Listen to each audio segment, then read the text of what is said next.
Yesterday, something very tragic happened in the Nigerian music industry. A very young, promising music artist lost her life, not to violence, not to an accident, but to snake bites. This did not happen in the 90s, this happened in 2026 in the capital city of the country, Nigeria. She was rushed to the hospital, two hospitals for that matter, and they both said the same thing: we don't have anti-venom. In a country of over 200 million people, a general hospital couldn't provide a basic requirement for individuals. Do you think that the government will be held responsible for this? Do you think I'm just blabbing, or maybe the government should not be held responsible? Somebody said it's a spiritual issue. Do you guys think so? Because I feel like this should even bring a protest. Protest should emanate from this incident. Am I the one just being overreactive, or do you guys think that the government should be held accountable for this? This girl's name is Ifunanya. It is reported that she's 26 years old. She was a contestant in 2021 at The Voice Nigeria. This girl has a promising music career. She lives in the city, Capital Territory, Abuja. The brother came online explaining everything that happened. Let's hear from what the brother said. The brother wrote on his Instagram story saying, if he called me yesterday morning at about 8:30 a.m, she said, Amy, don't panic, but I've been bitten by a snake. I'm on my way to the hospital. I asked her how come, because I was shocked. She said she was sleeping and felt pain. When she opened her eyes, she saw the snake. I realized that it wasn't time to ask too many questions, so I cut the call and called her back with my smaller phone immediately, using a bigger one to call people I knew in Abuja, because she was going to the hospital alone, hands tied, just by herself. Divine Health Hospital, Trade Mall Road, Lube, Abuja. That was the first hospital she went to. Now, when she got there, they immediately said they don't have anti-venom and could not help her. So she booked a ride immediately to get to the hospital that might have. Note that while all this was happening, I was still on call with her. I never hung up, and she was speaking fine with me. Her hand was tied and she was in a ride headed to the Federal Medical Center Abuja. We got to the next hospital, which is the Federal Medical Center, some minutes around 10 a.m, at which point she was still speaking to me. Let's continue.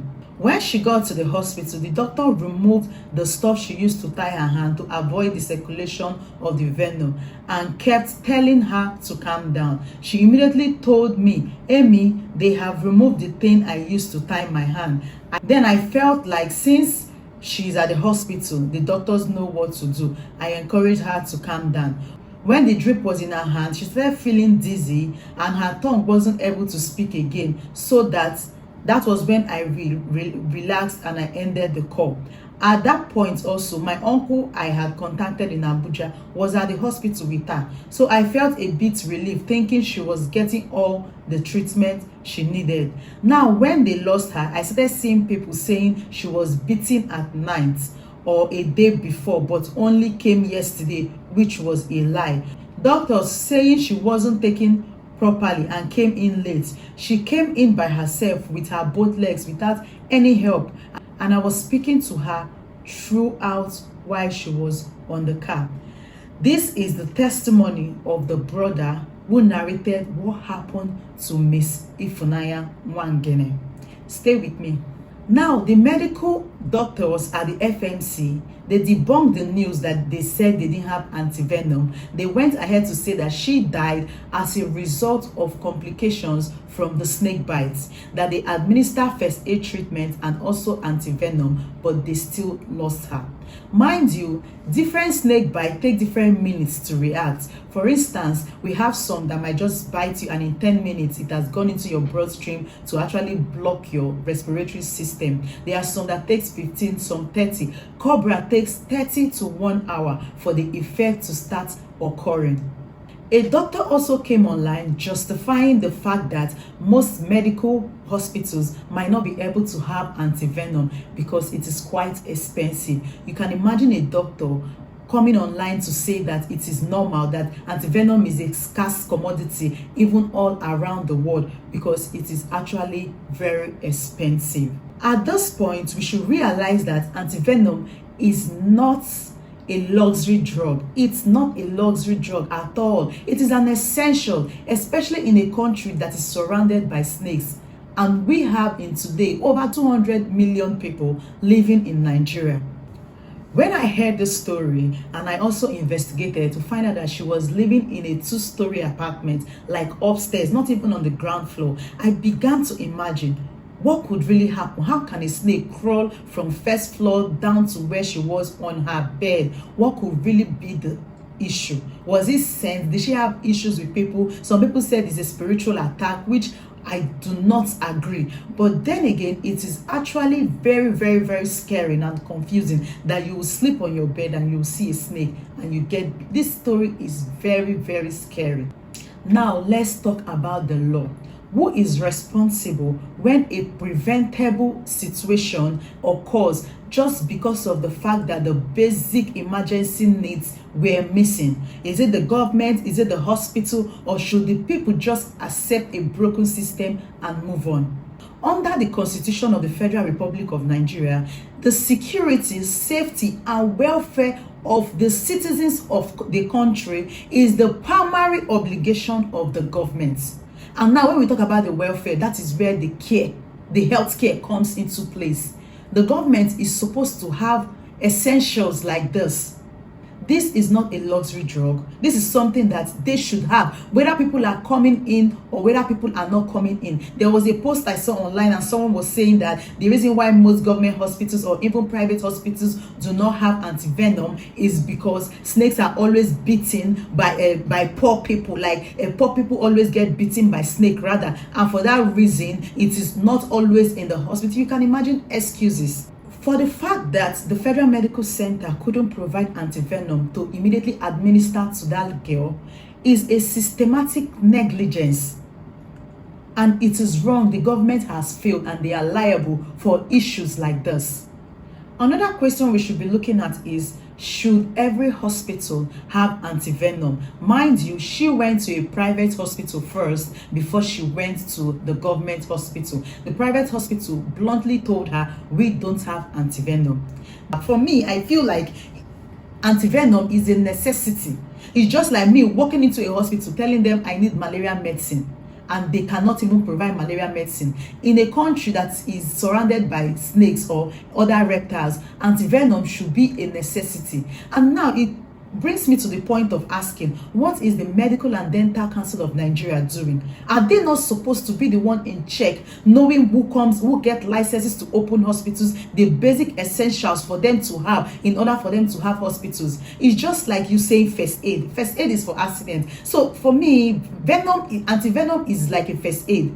It's just like saying you don't have malaria or typhoid medicine when we know it's rampant in this side of the world. So yes, every hospital should have anti-venom. It's a basic requirement that they must fulfill. Did the hospital break the law? Yes, potentially they did, because they owe every patient duty of care. Duty of reasonable care to take care of every patient and administer. That was an emergency that they would have just given her an anti-venom and she will be fine. Mind you, she wasn't sick. This was just something that happened and she would have gotten immediate help.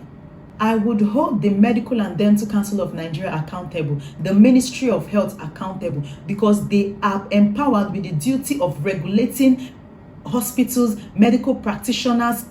They have the sole function to check, to give license to hospitals and also to doctors. So if you want to give out license, there should be a basic requirement of things that should be in your hospital. They give accreditation to these people. It's just like in law. For you to become a senior advocate, you must at least, they will come to your office, check what you have as in a law firm, to check if your law firm is standard. That is what these people do. So for them to give a hospital a license, they should be able to regulate this thing, and they should also come for inspection, yearly inspection. That is what happens when a country works.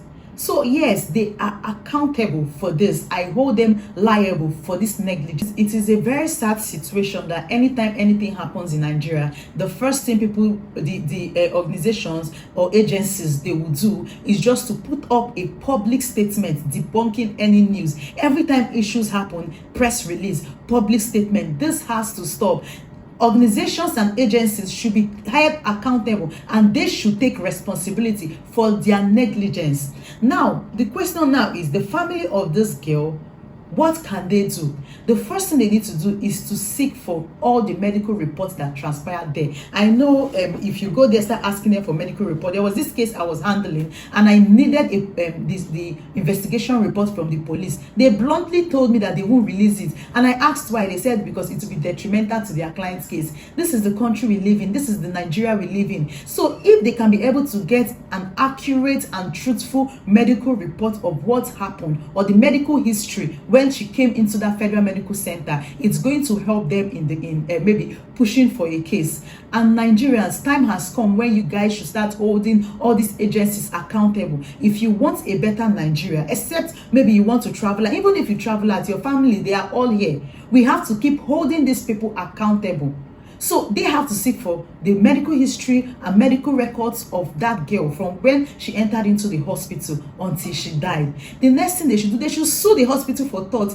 They should sue them in attaching the medical doctor that handled that case. They should sue them, and they should come out publicly and castigate and criticize it. I like the fact that they are online talking about it, because at the end of the day, if the government has an obligation to provide welfare for us and they fail to do so, they've already made it in the constitution that it is unjusticiable. That means we can't even take them to court, but we have our voices. Enough is enough. This is the time where Nigerians will keep coming out to hold these people accountable. Another thing I would advise them to do is to write the complaints to the Ministry of Health. But you know, these people are one body. When I came out from the university newly, there was this case I had, and it involved rape. So we had to go to the hospital to get a medical report evidencing the fact that there was a penetration on this young girl. The doctor bluntly told me that he can't release that report because it will be detrimental to his colleague, who is also a medical doctor. Like, this country is just so corrupt.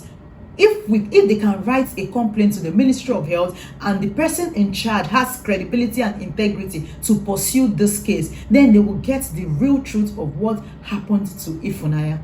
The reason why I said they should go ahead to do all these things is for accountability, not even compensation. Like I said, we should start holding the government accountable for their actions. Thank God for social media. We should always put out the reports, tag the ministry, hold them responsible for all their actions. This whole incident had made me pause to reflect and think, if we don't fix Nigeria, who will?